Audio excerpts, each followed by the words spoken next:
শুভ দুপুর, সবাই কেমন আছেন? আসসালামু আলাইকুম। রান্না করতেছি রিঠা মাছ। রিঠা মাছটা দিয়ে দিচ্ছি।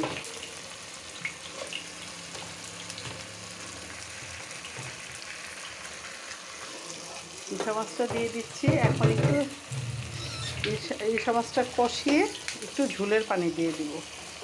এটা কষানো রিঠা মাছ। এখন এখানে টমেটো টক রান্না করেছি, সেটা বাগার দিব।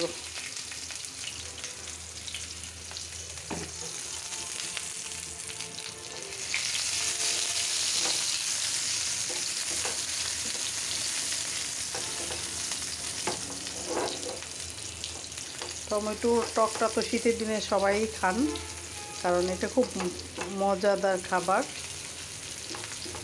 ভাত কম খেলেও ভাত বেশি করে খেতে ইচ্ছা করবে। এই টমেটো টকটা কিভাবে রান্না করেছি, আমি যেভাবে রান্না করি সেভাবে বলবো। টমেটোগুলো প্রেসার কুকারে ছিটি দিয়েছি, একটা কাঁচামরিচ দিয়ে, একটু পেঁয়াজ দিয়ে, একটু তেঁতুল দিয়ে। পরে ওটাকে ব্লেন্ডার করে, তারপরে এখন ব্লেন্ডারের পরে তাকে জাল দিয়েছি, ভালো করে ডালের মতো করে করেছি। এটা রিঠা মাছ টমেটো দিয়ে ভুনা না, ঠিক একটু ঝোল ঝোল করবো। এটা হতে থাক। এখানে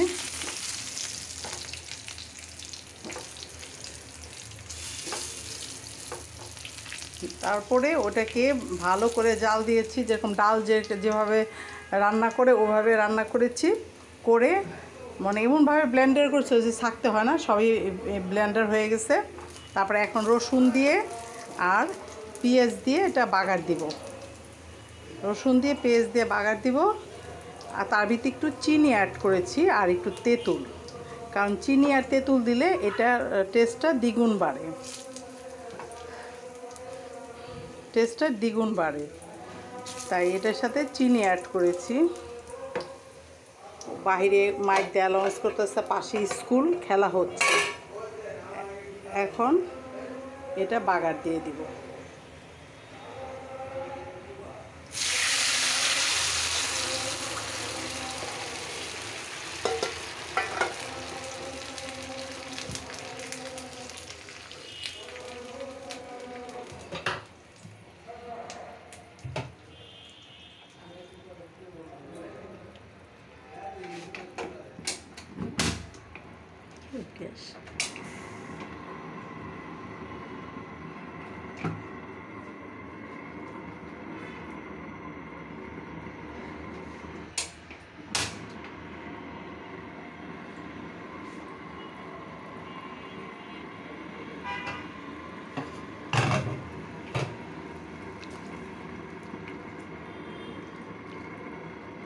মাছ তরকারিটা হচ্ছে,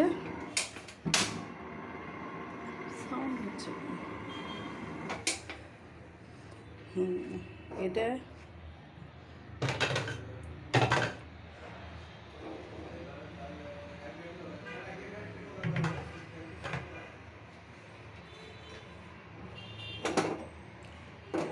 একটু ঝোল ঝোল রান্না করব।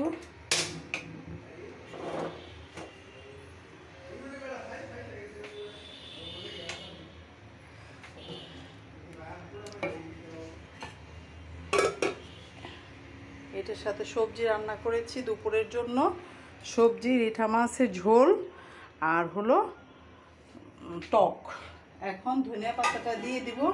ধনিয়া পাতাটা দিয়ে একবারে এটা বলক আসবে। এটা একদম ঝোল রাখবো, আমার বাচ্চা ঝোল খেতে পছন্দ করে, তাই এটা ঝোল রান্না করেছি।